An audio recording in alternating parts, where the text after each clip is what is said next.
Is genius a label that we award based on objective achievements, or is it a kind of social category that has all these other influences too? If you are a really ambitious person who has a particular field in mind, where do you find the coolest, most interesting bleeding edge of that happening? And can you find a way to put yourself there? Having rivals is really good for you. They're going to force you to think a little bit differently. They're going to force you to work a little bit harder. Why did Stephen Hawking think IQ tests were for losers? Stephen Hawking's point essentially was, what does it matter what my IQ is? What matters is what I've done with my life and what I've come up with. If anyone deserves to be called a genius, it's him. What can I take from that story and apply to my life? We don't really tend to call those people geniuses because they're just a bit too normal. And we sort of demand a level of oddness and specialness. We have this kind of cultural baggage to the extent that unscrupulous people now try and exploit it. It's a very good and sobering reminder of the fact that smart people don't always prosper.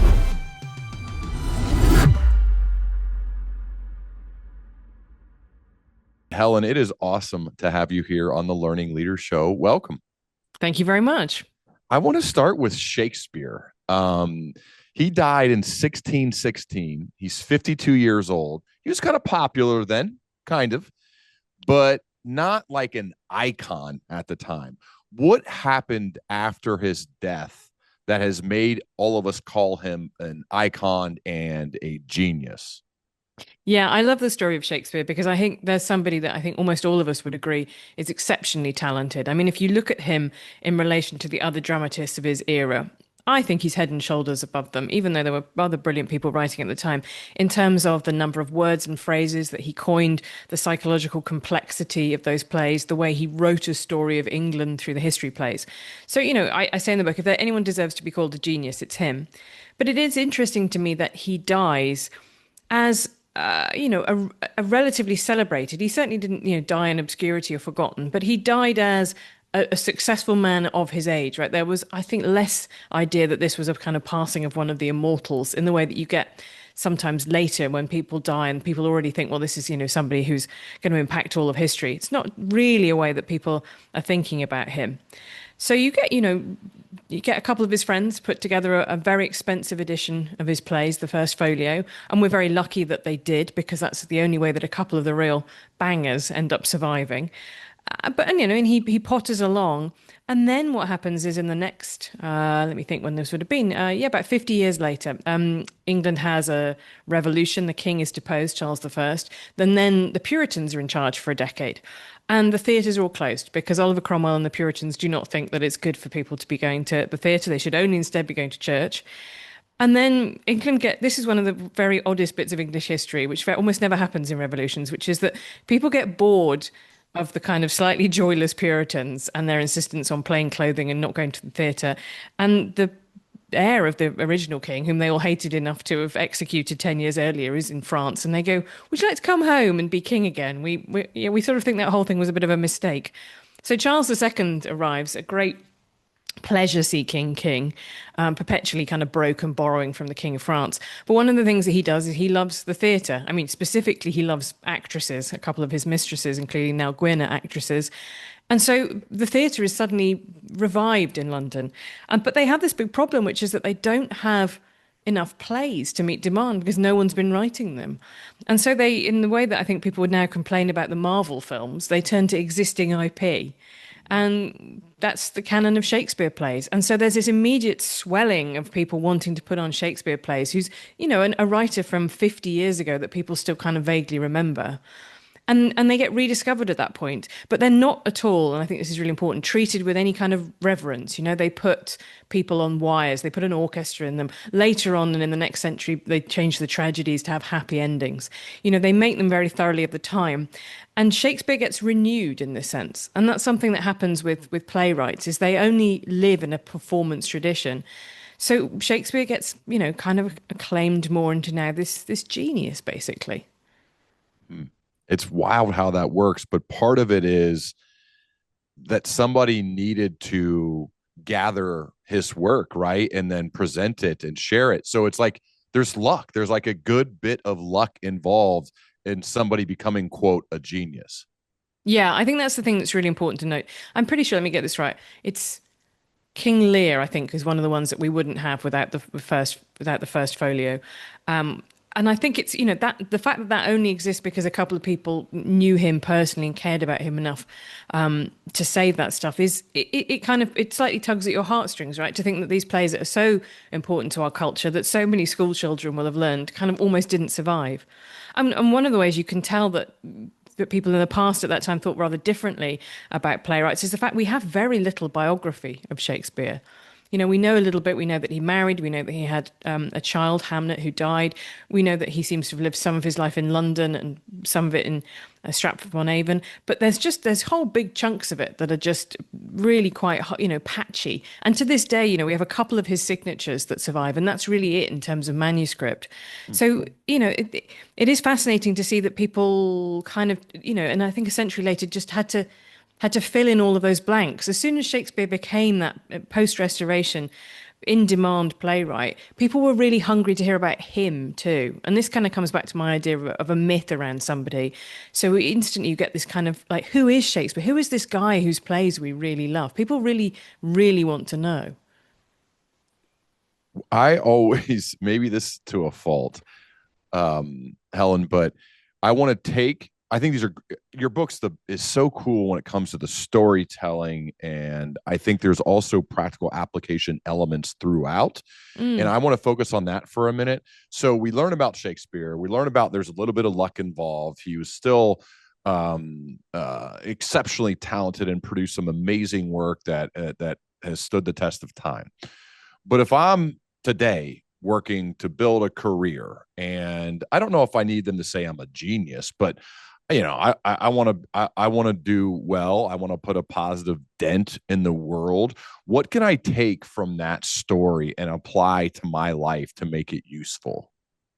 I think one of the most obvious things that comes up throughout the book is this Brian Eno's conception of Scenius, which he sees as a counterpart to genius. It's the idea of places that are unusually productive, creative, you know, hot places to be. And it's very telling to me that Shakespeare was a grammar school boy from Warwickshire, from the middle of England. And what he did as soon as he could was he moved to London because London was where the theatres were. London was where the other playwrights were. And one of the early verdicts that we have on Shakespeare is this damning verdict by one of his other rivals, which is he called him an upstart crow beautified with our feathers, right? Which is a kind of one of those great writer on writer violence bits where it's just like, oh, you're getting a bit popular. But the point about that is that having rivals is really good for you. I remember Serena Williams once saying this, that she wanted to play tennis against really good people because that was the only way that she could really achieve her full potential. And all the way through the book, I just kept finding these examples. So medieval universities are another one of them. You know, there's a guy called Meursault who's a monk. He didn't make it into the book in the end, but he just sits in a monastery somewhere and writes to all the most interesting people in Europe at the time that all this stuff was going on. He was the kind of center of a web of connections. There's an art dealer who connected lots of the Impressionist paintings, Duran Rule. You know, there are these collaborative circles that are really interesting. There are these times and these places. And I think that's my Paul Graham, the tech investor, writes about this in an essay about why did Milan not produce a genius as great as Leonardo da Vinci? You know, why are all the people really you've heard of in the Renaissance? Are they working in Florence during that time? And he says, well, you don't just have to be Leonardo, you also need Florence. And I think that's a really good way, a lesson for people to take away, which is if you are a really ambitious person who has a particular field in mind, where do you find the coolest, most interesting bleeding edge of that happening? And can you find a way to put yourself there? It's really speaks to me about. I think of this when it comes to. Certainly geography plays a role. I would view it too about the people that you Mm, surround yourself with. Are you got to put yourself in rooms where you feel like the dumbest person in there. yes. I mean, that's Yeah. actually what this podcast kind of is. Like, I want to be. I told you before we started recording. Like, part of the reason I do it is to push my edges and be try to hang for an hour with Helen Lewis. Like, I don't know if I can do that, but I like to challenge. I like the idea of regularly putting yourself in rooms with people who are going to force you to rise up. They're going to force you to think a little bit differently. They're going to force you to work a little bit harder. I think if you, that's what I take from this, Helen, is how are you, or what are you doing to put yourself in those rooms, to be surrounded by people that just force you to up your game?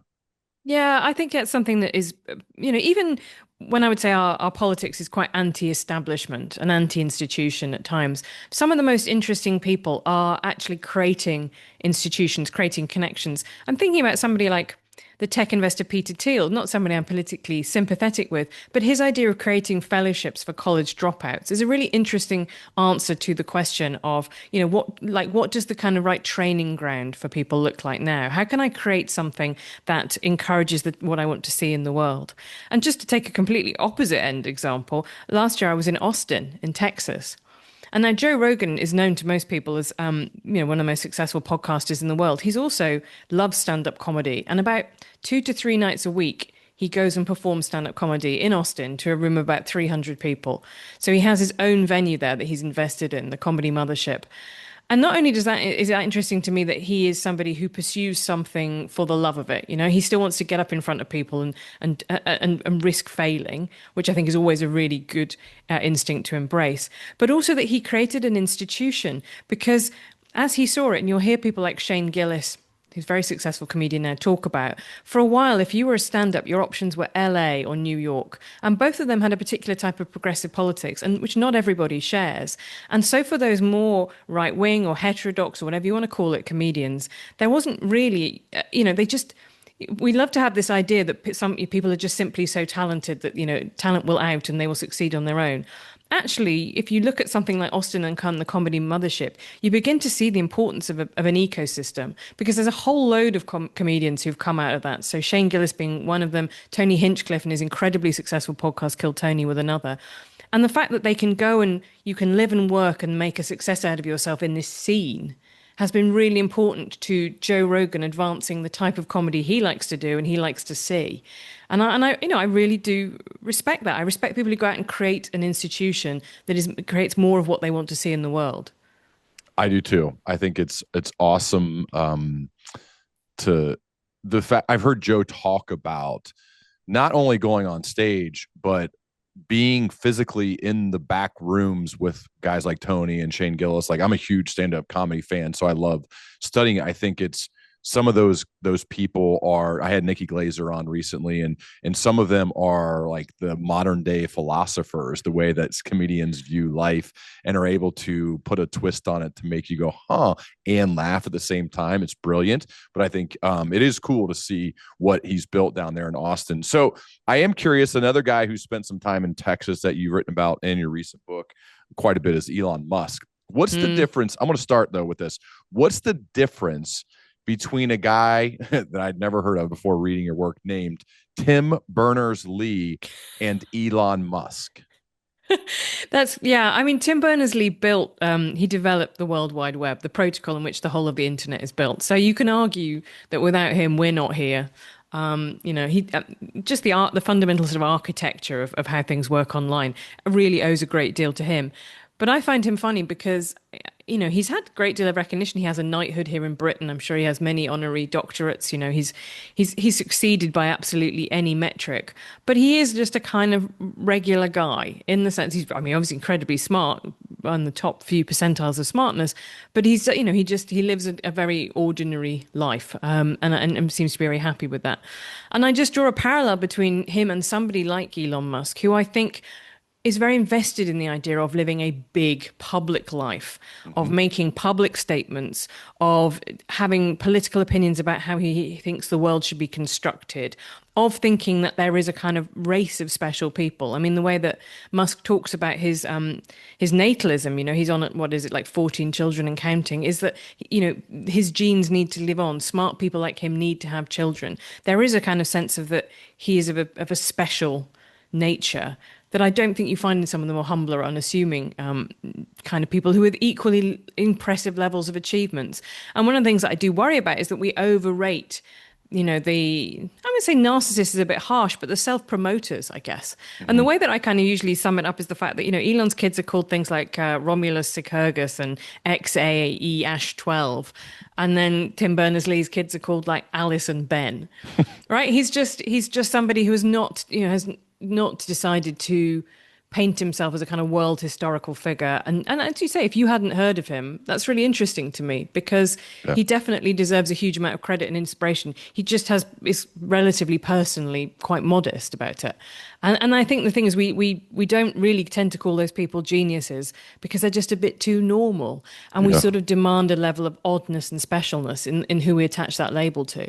I noticed that as a theme in your book. Why is that? Like you're so right though. Like we don't want the genius to be normal. We actually want them to be really weird. Why? Why does that need to be part of the narrative? Well, maybe you've got alternative theories, but the couple that I'm wrestling with is that, I think there's a simple fact that lots of people of high achievement have got kind of slightly quixotic personalities or whatever it might be. Yeah. The romantics were very attached to the idea of, I guess, what we now call bipolar disorder, that was linked to creativity. And there was a theory in the 20th century in psychology that creativity was a kind of a mild form of psychoticism. And these are contested theories, but I think the reason that they took hold is they kind of intuitively appeal to something in us. I think it feels right that people who achieve something special, we want them themselves to be special. And we want to hear that they were child prodigies or that they only sleep 4 hours a night or whatever it might be. The problem is that obviously we have this kind of cultural baggage to the extent that unscrupulous people now try and exploit it. Yep. And I think you see a very obvious example like in Elizabeth Holmes of Theranos, the blood testing startup, who sort of essentially styled herself as a mini Steve Jobs because she knew that was a template for what people considered a startup investor to look like, the polar neck, the deep voice, the kind of showmanship. And the thing is that it worked in the case of Steve Jobs because what the back of that was the iPad, and everyone loved it, and the iPhone. These incredibly beautifully designed products backed up by an incredibly impressive supply chain. And what she had, unfortunately, was a machine that entirely failed to work. But she, in her pomp, got the most incredible list of investors in that company, including people like Rupert Murdoch, who you'd think would be quite difficult to, what's the phrase my mother used to say, didn't come up the Mersey on a bike. Like not easy to kind of seduce with sort of sweet stories, hard-headed business people. But they all believed in her. They kind of essentially fell for it. And the same thing with someone like a Sam Bankman-Fried of FTX. He looked like what we thought a maths prodigy should look like with the messy hair and the slightly strange lifestyle. And he was going to go and live, in the Caribbean on an island. And the thing was that, some of that people from that template were organically successful. He unfortunately was standing on top of a huge financial house of cards. But I think he, for a while, fooled people because, again, it was what the boy wonder looked like. That was what he looked like. Is genius a label that we award based on objective achievements, or is it a kind of social category that has all these other influences too? Yeah. You talk about another person named Francis Galton. Yeah. What can we learn from studying Francis Galton?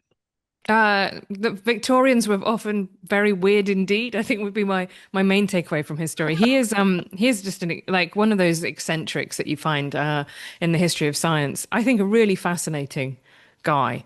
He's a half cousin of Charles Darwin, and so he's working at around the same time as the theory of evolution by natural selection is kind of really affecting how people think about the world. So that one of the things that's really interesting about Darwin's work is it's a real challenge to the kind of Victorian religious worldview, right? That class is set out by God and people are kind of, ordered in creation, and rich people are destined to be rich and poor people are destined to be poor. So there's lots of ways in which Darwin's ideas were profoundly challenging to Victorian society. That's not where Galton comes. Galton is a traditionalist and a conservative, and he is an incredibly brilliant man. He developed several concepts that modern statisticians still use. This incredibly brilliant brain. But I would say, from having read the biographies of him, some of his letters and journals, almost completely without empathy for other people. So Darwin goes and travels and sees a slave market and comes home and becomes an abolitionist.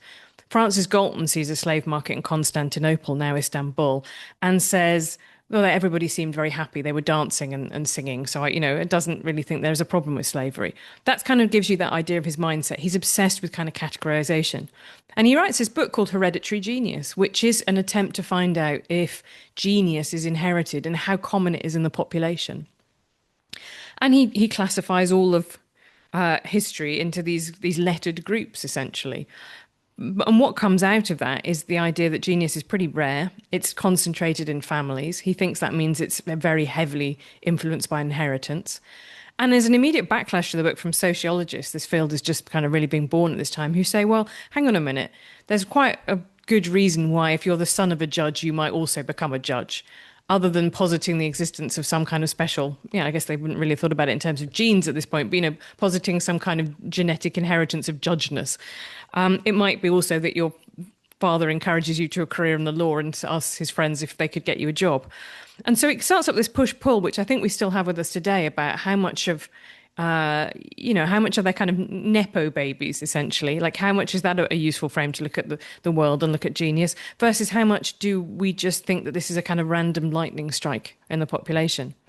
And then the other outcome of Galton's work, of course, is that he's the coiner of the word eugenics, which is the idea that the human race needed to be kind of selectively bred, both for high intelligence at the top end, but also to stamp out what they would have seen as the bottom end. The American classification was morons, idiots, and imbeciles. And that had a direct influence in American policy, about the very famous Supreme Court case of Buck versus Bell about sterilizing somebody with a low IQ, because it was seen at the time that that was a reasonable thing that would actually, that was going to improve the American breeding stock, essentially. God, there's so Yeah, much. no, it's such a fascinating question because I think IQ is a really interesting subject, Yeah. and it makes people really nervous because it invokes incredibly big ideas of kind of innate human worth. I think is where people feel that it's going, and it's so bound up with an American context specifically with a kind of feeling of racism and racist history that people are nervous of it. But again, it is something that is really worth studying. One of the things I think I found mind blowing to find out about IQ when I studied this book is the Flynn effect, which is over the course of the 20th century, the average IQ had to be, the benchmark had to be moved because people got smarter, which I think is lovely. Like, it's one of those really great stories about, if you have proper childhood nutrition and good universal schooling, you can make your population smarter. And everything that we now know says higher IQs are correlated both with better jobs, educational achievement, but more healthy years. A smarter population is one that's making better decisions about themselves. So these aren't, these don't have to be topics that we kind of shy away from. There are interesting ways to discuss them that don't lapse into being deeply reactionary. Why did Hawking think IQ tests were for losers? I really like that quote. Yeah, but people are kind of obsessed with sort of finding out, like, you see it on the time. I don't know how much time you spend on X, formerly Twitter, A but you lot. see it all the time. Right. Okay. Well, but you see it. I mean, I see it all the time. Maybe this is just my feed about kind of talking about high IQ people, and these are high IQ, and actually, yeah. Okay. So I think it definitely helps to be smarter, right? You are not going to complete a college degree if you have an IQ of 60. Like, there are some things that are true, but actually at the top end, it just doesn't. It is not a kind of, for every one IQ point equals one success in life. And that was one of the stuff that I found quite humbling to study, was actually about the really super high IQ societies and actually how often they become a home for people who really feel quite broken and outsiderish, really. But Stephen Hawking's point essentially was, what does it matter what my IQ is? What matters is what I've done with my life and what I've come up with. And I think he was trying to redress that idea that you see in some of the IQ obsessives, which is, I've got an IQ of 180, everybody should listen to me, while saying things that are completely bats, you know? For as one example, so Christopher Langan, for a while was known as the guy with the highest IQ. He features in Malcolm Gladwell's book Outliers. So he has got a cognitive theoretical model of the universe that he thinks could overturn Einsteinian physics. And he writes about this on Facebook and on his Substack. And he also thinks that George Bush did 9/11 to stop people finding out about his cognitive theoretical model of the universe. And you just go, okay. I mean, Occam's razor says probably not, but I'll bear that in mind. But what you won't see in his career is like a history of overachievement. And Malcolm Gladwell writes quite sympathetically about why this might be. But it's a very good and sobering reminder of the fact that smart people don't always prosper. It's not enough to have a really high performing engine. You need the kind of gears and stuff that connects that to the wheels on the road, is the way that I tend to think about it. Okay. Helen, I got to do a small departure because you brought up that thing about the George Bush conspiracy thing. Yeah. Okay. And maybe you can play along with me and educate me because you've probably thought about this, or maybe if you haven't, then you'll think in real time. So the conspiracy theory thing is rampant, especially over here where I live in the States. It's just everywhere. It to me, it's exhausting. And when I've sat in rooms with some of those, the feeling I get is it usually stems from some sort of insecurity, and they want to prove to me that they are so superior and smarter than me, that they know all of this crazy stuff. Even something as stupid as somebody saying the moon landing isn't real, even though we went 6 times, right? 12 guys, all the stuff, whatever. And how dumb I am for actually thinking like that stuff happened or whatever. There's a million of them, right? Lizard people, all this stuff. And I'm just it. I found that it usually comes from somebody that seems to have some deep, deep insecurities and need to show me that they are smarter than me. Now, that statement I just made is very judgmental. I don't like being a judgmental person. I'd rather approach you with curiosity than judgment. So I'm just putting all that out there because I want to hear from you. Like, you've studied geniuses, quote, you've Mm. probably think about this a little bit. When I say all of that, what do you think? I think, yeah, I've been thinking about this a lot. I've just been reading Julie Brand's very good book about the Jeffrey Epstein case. So she's the Miami Herald reporter who really broke open the story again after that very first plea deal that Epstein received in 2000, in the 2000s, which was, I think, now undeniably corrupt. Yes. Just something to have the charges reduced in that way is would not have happened to somebody who wasn't as rich and as powerful and connected as he was. So in some ways, that is a conspiracy that is true, right? Right. That rich, powerful people do get what they want and they don't get treated the same as a poor person who, is caught shoplifting or Well, whatever. real quick, that is one of the reasons why conspiracy theories are a thing and they're alive, Mm, is because every once in a while they're true. Every yeah. once in a while they are correct. And so that's, if they weren't, then they wouldn't be a thing, because they're just like, no, that's dumb, that's dumb, that's dumb. I still think most of them are, but Yeah. yeah, every once in a while, yeah, one of them is correct. Yeah, and Naomi Klein writes about this in Doppelganger, which is a very good book about Naomi Wolf's descent into conspiracism, saying that the line between investigative journalism and conspiracism is often not as stable as you would like to think it is, Yeah. and that's why but there's a difference between Epstein and QAnon, which was also essentially another kind of child abuse themed conspiracy, but that one just didn't, just did not have the factual support behind it. But I think you're right. There is something about that. So some of it is definitely a kind of I'll prove more than you, pencil neck, kind of pointy headed, whatever you like, other insults, elite kind of people, right? Like that you Yes. would look down on me for believing this. Well, you're not so smart. The other thing I think, when they did a study about which personality traits are most correlated with conspiracy thinking, the one that came out top was narcissism. And I think Yes. that's really important too, because it's a bit like, oh, the sheeple, the NPCs, the other people think this, but I alone have seen the truth. It That positions is you as the protagonist of reality, like you're the one who's seen through this kind of stuff. So I think that's very seductive to people, definitely. And that I, Wait, why is that I mean, I hate that so much, but you're 1,000% right. Why is that seductive to be a narcissist and to feel like I have to prove that I'm smarter than you because I believe this crazy thing that is obviously not true when they're just wrong? but the point about that is that everybody else has just been taken in, and that you think has taken at face value the official story, Right. and you're therefore, I understand this impulse as somebody who does a bit of borderline adjacent investigative journalism. There's something like exciting about that detective story aspect of it. Yeah. And I think that the way that the internet works, I think my colleague Derek Thompson wrote about this once, was that it is a confirmation bias engine. If you believe something already, you can go online and find support for it. And it also induces this kind of this way that kind of paranoid schizophrenics think about stuff, where they just see far too many connections between stuff. I think that's how I don't know how about you, but when I see conspiracy stuff online, it's just like putting to overactive pattern matching essentially.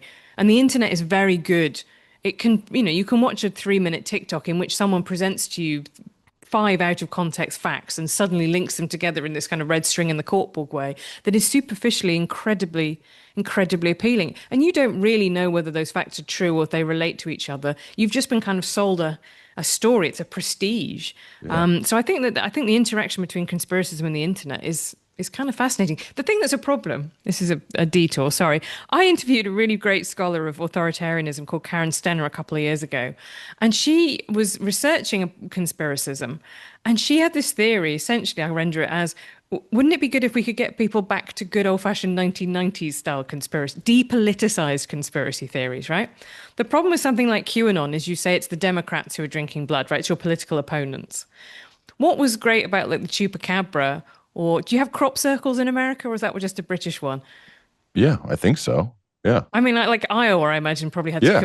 had some great crop circles, but stuff like that, or like ley lines, or like Area 51, Roswell, like these were kind of. There was obviously an ambient conspiracism of that kind of X-Files style in the 1990s, but it wasn't, and that's why you should go and shoot up a pizza restaurant, right? Like there wasn't any action that you had to take as a result of it. And I did think that was quite a, I just sort of thought, yeah, maybe we should all get back, people, try and like, let's encourage people to get back into UFOs again, right? Oh, That the was, good old days of conspiracy theories. yeah, just like bring back Bigfoot and the Loch Ness Monster. It was really harmless, just like cryptids were just, there's a lot of time you could spend in your local woods looking for Bigfoot, and you're getting out in the fresh air. It was very healthy. Yeah. Yes, I'm with you. I'm with you. Sorry, I know I led us down that path, but it's No, just it's good. you could probably tell it's a little bit of a sore subject in my private life with some of my friends. But I actually though do think one of the things I am proud of, and hope all of us can do this, is just because somebody is that way, I don't think you should remove them from your life. I mean, I guess there are some cases maybe you should, but I like the fact that I have a real wide variety of friend groups and people I regularly will talk to and hang out with that I'm like, dude, what are you talking about? And we can say this to each other's face, like, you're insane. I still can have love for them and try to, again, even though I just was judgmental there, I try to approach them with some levels of curiosity because I still am curious about, I wonder how you got that way, or I wonder how you view the world that way. That is still fascinating to me, even if I am like on the other end of the spectrum of where they're at. Oh, no, totally. And you put your finger exactly on the reason why I became a journalist, because that realization that other people are different from you, just down to a kind of just even the way that their brains work, that they just have instinctive visceral responses to things in a different way to you. Like I was thinking about the fact that so there's an autistic trait which is called justice sensitivity, which is where you just can't bear injustice. You're very highly alert and attuned to it. And I thought that's really interesting. If you think about that being unequally spread throughout the population, it does explain why people react to stories of corruption very differently, right? For some people, it clearly doesn't bother them. They think, well, everybody's kind of corrupt, but other people, the idea that the world isn't fair is really politically motivating to them. And that comes across in stories you might get about migrants, for example, like why are migrants entitled to social security? What about Americans? That these are not, that fundamentally people are just feeling things at different levels. They're affected by them. And when you start to realize that not everybody has the same responses to external stimuli as you, that's kind of always fascinating. I mean, I imagine it's part of the reason why you do what you do is just Yep. finding out that other people just don't start, they're not even looking at the same map you are, basically. I love that. I find that, I don't find it frightening. I find it kind of mind blowing in a good way. Yeah, I agree. I am genuinely fascinated by just the stories of people and what makes them the way they are. I like learning about upbringings and parents, maybe because like I am one, and I want to like set my children up to do well and to do good, but I am fascinated by all of that stuff. One of the things that I'm a huge fan of is this is, again, we're going on another direction here, but you've written about them, is the Beatles, right? Hmm. And I've studied a lot, listened a lot, watched all the documentaries, all that stuff. What you've uncovered the secret of their success. What is it?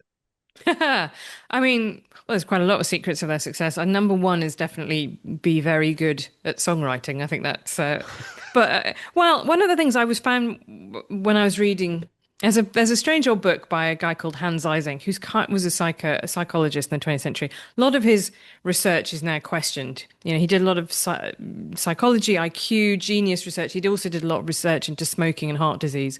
And because that's medical research that's been looked at again, and some of it's been found to be unsafe. I suspect the same would be true of his other research. But he wrote this very quirky book called Genius, in which he said he had a portrait of the genius and all these things. He had to be male, obviously. But one of the things he said was you should either die before 30 or live, past 80. And I thought that's really interesting. Why is that? And so many of our templates of genius are essentially, taken too soon. So that's like an Amy Winehouse, a Kurt Cobain, a James Dean, a Rudolf Nureyev, because or to go back to the Romantics, a Keats or a Byron, because then the idea is it sort of tortures you about what you could have had. There's not enough Steve of them Jobs. left. Yep. Yeah, exactly. What Yep. would he be doing now? Like what have we been robbed of basically by their early death? Versus his other model, which is the kind of you live long enough to inspire the next generation who kind of make a pilgrimage to you, become the father or mother of the nation. I think you see that maybe in somebody like Chinua Achebe or Václav Havel, or I'm sure they're like great old American writers. Yeah, or Tom Lehrer as an example of somebody who died recently. Somebody who the next generation just you would hear them talking about him all the time, and today's successful artists would kind of talk about the tradition he created. And yeah, but the bit in the middle is just a bit kind of like, it's not, it's just sort of normal and regular and expected. You're neither tragically gone too soon nor venerable. And so the interesting thing about the Beatles to me is they had that very, very short performing career and a slightly longer, but still very short recording career. And then it was over, and then in 1980, John Lennon is shot, and he's only in his 40s at that point. And then there will be no more Beatles music ever. But at the same time, what you have is Paul McCartney and to a lesser extent, George and Ringo living on and becoming the kind of, McCartney has recorded with much younger artists. He's done more experimental things. And then he did this incredible performance at the Glastonbury Festival with a vocal of John's. And it was really haunting because John is frozen in time. He's never going to get any older. But you have, McCartney on stage with, I think, Springsteen and, like people like he's still living on. And so I thought there was something intriguing about the Beatles' success that they were finite. And Craig Brown, the novelist, says this to me. Sorry, the author says this to me about, the Rolling Stones just kind of go on and on and on playing the hits. But there's never as much of the Beatles as you want. And emotionally, that makes it, that kind of gives it that bittersweetness that I think so many genius stories have in them. So let's get practical with this one. Yeah. So you're building a business, you're building a career, you're working to sustain excellence over time, right? Again, you want to do well, you want to do good, you want to put a positive dent in the world. What do you take from that finiteness of the Beatles that you could implement into your life? Well, one of the things I've been thinking about in my career is about the relationship, like sort of toxic productivity, if you see what I mean. Yeah. I think if you work in any number of creative fields, the incentive now is to be producing, broadcast, broadcast, broadcast. And that has got often quite big immediate commercial rewards. If you know this from running a podcast, right? You have to hit the schedule. You absolutely have to hit the schedule. But I'm sure that, there'd be pressure to be like, well, why not put them out more regularly, more content? You've got kind of constantly got to be, you'll do better in the YouTube algorithm if you publish more regularly, right? There Definitely is a thing. Yeah. yeah, right, completely a thing. And just to be pumping out constantly like a fire hose of content. Now, the two things about that is that's neither very fun to do as a creator, nor do I think it provides you with you're not making your best work at that point by definition, because you have no time to stop, to think, to be reflective, to choose your guests with care, choose your topics with care. And so one of the things I think when you're at the beginning of your career and starting out, you will want to say yes a lot because you'll want to try things out. You'll want to be open to opportunities. And then there comes a point, hopefully, if you've had a bit of success, where the most important thing you can say is no. Mm-hmm. And I think that's something that I'm a kind of natural people pleaser. I'm a bit of a workaholic. And so my instinct is always just to say yes to things. But The way my husband always puts it to me is like the idea of the kind of opportunity cost. Well, if you say yes to this, then you will have to have less time for that. And you have to be more jealous of guarding your space. And the way I kind of think about it is that I don't want to put out anything under my name that I'm not really proud of. That, whether people like it or not, I can't control. But can I say honestly, that was the best I could do? I didn't cut corners. I thought it needed doing, and I thought it needed saying, and I've done it as honestly and best as I can. That's the metric by which I should judge myself, and at that point, you sort of let go of the success aspect of it, and you say, well, I can only make this good, and everything else is just in the hands of the gods, basically. And I Mhm. think I think that's. I mean, do you struggle with productivity, like in either direction? So one of the things that I've been advised by all the people now who are in the podcasting world and Yeah. podcasting space are, so I release every Sunday at 7 p.m. and I have for 10 and a half years. That I've been advised, and others have taken this advice, is you have, do 2 or 3 a week. That will increase your rankings in the algorithms on Apple and Spotify. And I've actually, some of the shows I like have done that, or even gone daily, which seems insane to me. And I ended up like actually stopped listening in a weird way, even though I really like the show and they give me more of it. And then I don't even listen anymore. Isn't that bizarre? It's like so backward. No, I My, think that's exactly right. Because I world, agree. we do not have we went from a period of scarcity, right? One of the Yeah. things I have in the book is that Leonardo da Vinci owned like 100 books, and that Yeah. made him one of the best read people of the Renaissance. And like now we just live in this glut of content. Well, So exactly. actually, somebody who promises you everything that I put out, you will enjoy, like there is all killer, no filler, is actually now a much more powerful thing, I think. Well, it's harder to keep the quality bar as high as it is if you're going to increase the quality, or I'm sorry, the quantity so Mm, much. So to me, I'm like, my desire is to have the Helen Lewises and the Tim Ferrisses and I'm going to increase the quality bar of my podcast, not the quantity.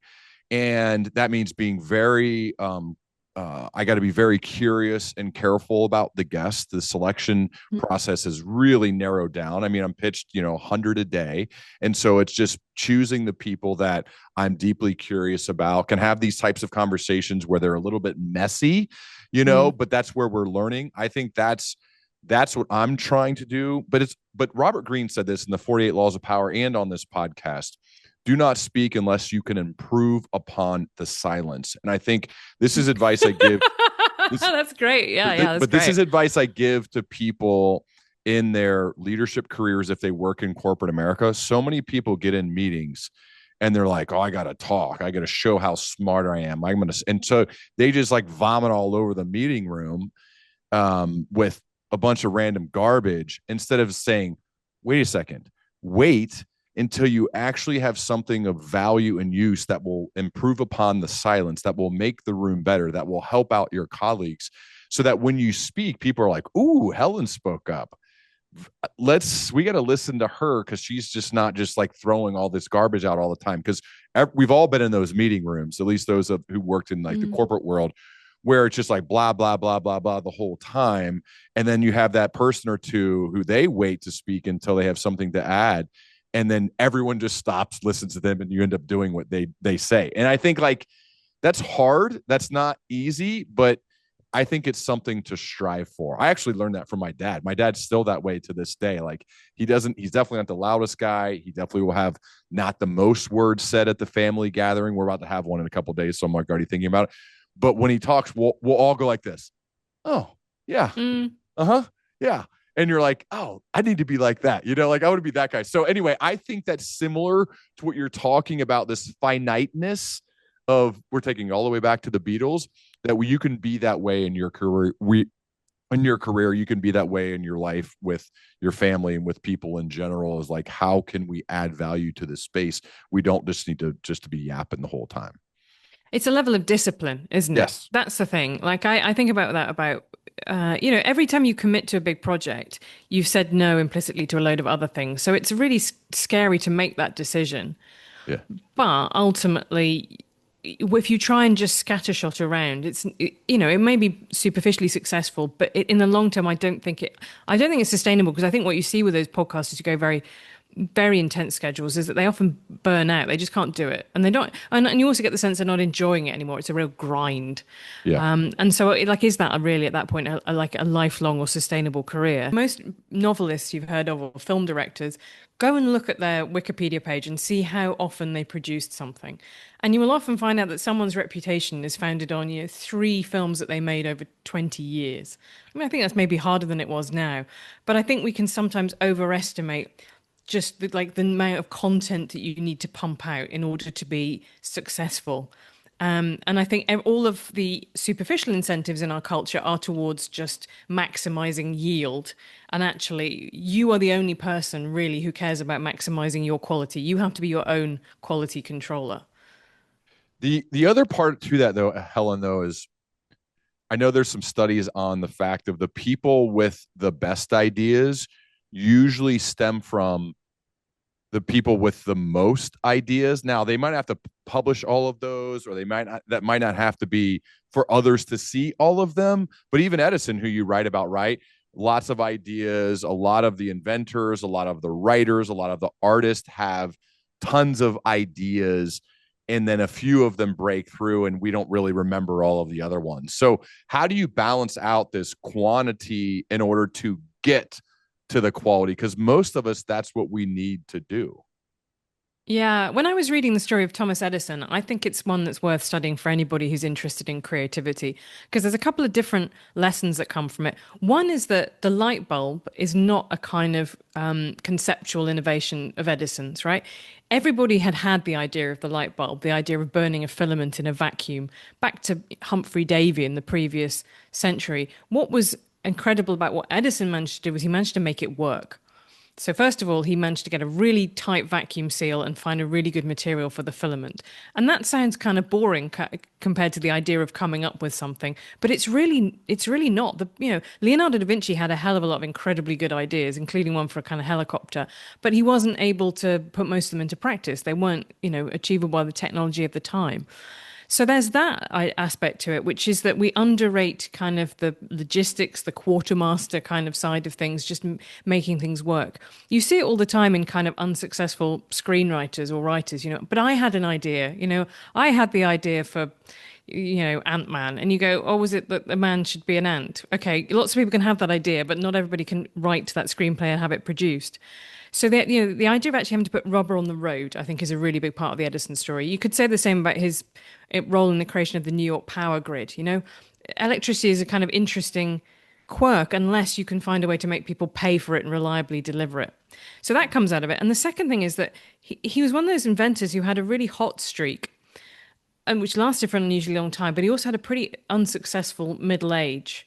And one of the things that might be that may be about just the timing of his life and about what he was interested in and the conditions. It might also be about that laboratory in Menlo Park that he had, because he was working with other people who were really brilliant on problems that they all cared about, And if you look at the logbook, you can see that some of his assistants' names are on some of their biggest breakthroughs. So they were a collaborative effort. So yeah, he had lots and lots of ideas, but the important thing is that he was able to put as many of them into practice as he could because of the way that he surrounded himself with people with complementary skills.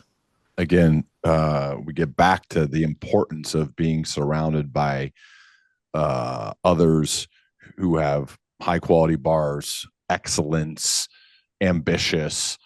Interesting that his name comes through. And I like that you write about the fact, like, we talk about these light bulb moments, like these ahas, but in reality, the light bulb, that's not how it happened. It was this slow, incremental, highly contested creation. It wasn't just, the light bulb. And Yeah. life is just, what it tells me is life is just so much more messier. And then somebody gets a hold of the story and they clean up Yeah. the mess. But in general, when you meet people or when you see them, there's usually a bit of mess to them. And I think that's good. I think that's inspiring, because what it shows me is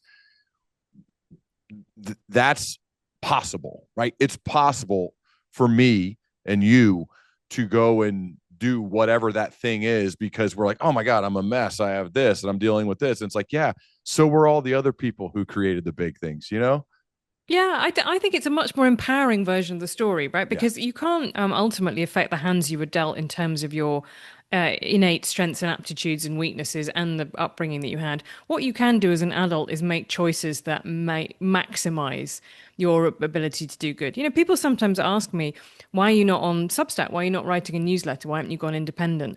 And the fact is that working at The Atlantic allows me to be the best possible writer. They have got the resources not only to send me interesting places, but also to provide me with the legal support I need to write about very powerful people who might sue us. The editorial integrity to have a second pair of eyes on something saying, have you really nailed down that fact? Like, is that like definitely not, just hand waving things that are true, sharpening everything up. And also, the other thing I really like about working and it's been true of the places I've worked, is a feeling that there are people who I don't want to let down. Mm. Colleagues that I want their good opinion. I work for The Atlantic in the US, and Jeff, who's our ultimate editor there, has made a series of really brave calls. And fundamentally, I would like him to respect me. And that sounds kind of creepy and crawly when I say it like that, but you know what I mean? Like, you must have people in your life who Oh you yeah. just think, I want to do work. Maybe it's your kids, I want to do work that I will feel like proud of explaining it to them. Just finding those people who make you your best version of yourself. It's the power of being a part of a great team. My background's in Mm. athletics, Helen, and this is where I've learned it and try to do the same now in my business is being surrounded by people that I think are better than me, that I think are wiser than me, that are or at least better in certain areas. And it forces me to raise my game. Again, this is a theme of our entire conversation. So I completely get why you would choose, even it could be more lucrative and you could potentially make more money going independent, but the fact that you choose to be around the best of the best and it forces you to raise your game, you want to impress people. I think that's good. I think that's healthy. That's why we want to be a part of a great team. Helen, before we run, one more question based on everything like in the Genius Myth. Somebody who's a little bit earlier in their career, let's say, recent college grad or someone like that, and they don't really know what they want to do, but they want to leave a positive dent in the world, like some of the people you've written about in the Genius Myth. What are some general pieces of life/career advice you'd give to them? I think I say one of the really good things that comes across in more recent research is that lots of people who have high achievement, they have a hot streak later in their career, but earlier on they do quite a bit of sampling. They try different things. And you're a very good example, right, of somebody who you learned a lot of things from something in a very different discipline that are completely transferable skills. I Mm-hmm. always say to young journalists, take the first job at a publication that you think you could learn something from. If it's just a content mill, a slot factory, and you're just gonna be pumping out stuff, don't do it. But even if it's in an area you're not wildly interested in, if you think it's a good publication and they'll hold you to high standards, do it. Because your second job is infinitely easier to get than your first. Just breaking in journalism is the absolute hardest thing. Moving sideways is less hard. And so don't stress out too much about is it your dream job? Sample it, see how you go on that. Again, I think that idea of like work out when in your career you need to move from your default yes to your default no is really important. And just to go back to what we were saying before, be around people who really care about the Yeah. work. I think that's the thing is if you work somewhere where no one really cares, it's very hard for you. You can't care on your own. You'll become infected by the apathy of people around you. And then nothing is more boring than a job that you don't care about. I have periods in my life where I've worked really, really hard and I couldn't do that indefinitely, but it was worth it because I felt like it was an important bit of my career and I really wanted to do it well. And I think trying to, like, having to devote long hours to something just for the money, maybe for some people it's worth it, but you only got one life, really. Yeah, I sometimes think, how would you feel if you just spent all that time just chasing something with the promise that eventually it would pay off and you'd retire at 30 and then you'd start to live your life and you get hit by a truck. Like, don't do it. Don't wait for it. Just try and enjoy what you're doing right now. Love it. The book is called The Genius Myth, A Curious History of a Dangerous Idea. At least that's what it's called in America. I know it has different subtitles elsewhere. It is so well done. As I told you before, I'm on the elliptical rereading it this morning, and I end up just being on there forever because I can't stop. And that's not common when it You know, comes to that lots of is a books. great endorsement. Like, so good you'll forget you're on the elliptical. That for me, as someone who doesn't really love cardio, that does it for me. Yeah. It is because it's entertaining and it's like I'm learning and I'm thinking of practical ways to use it. It hits all the marks. And I think that's as someone who's written books and is in process of doing that, it is so hard. And the good ones, like you, make it look so easy. And that Mm. makes me so mad as a writer because it's like, oh, Helen makes it look so easy. But I'm guessing it was a messy process and you struggled and you questioned yourself and it was hard. But eventually, you get there. And I think that's also inspiring for people to learn about. Oh yeah, no one. If anyone who has fun writing a book is either a freak or is lying to you, like it should feel like it's effortless, but it is a grind. So yeah, don't if you want to write a book, don't give up. Don't think you're doing it wrong. If it's making you go crazy, Yeah. yeah, I love it. Well, anyway, thank you so much, Helen. I would love to continue our dialogue as we both yeah. progress. Thank you.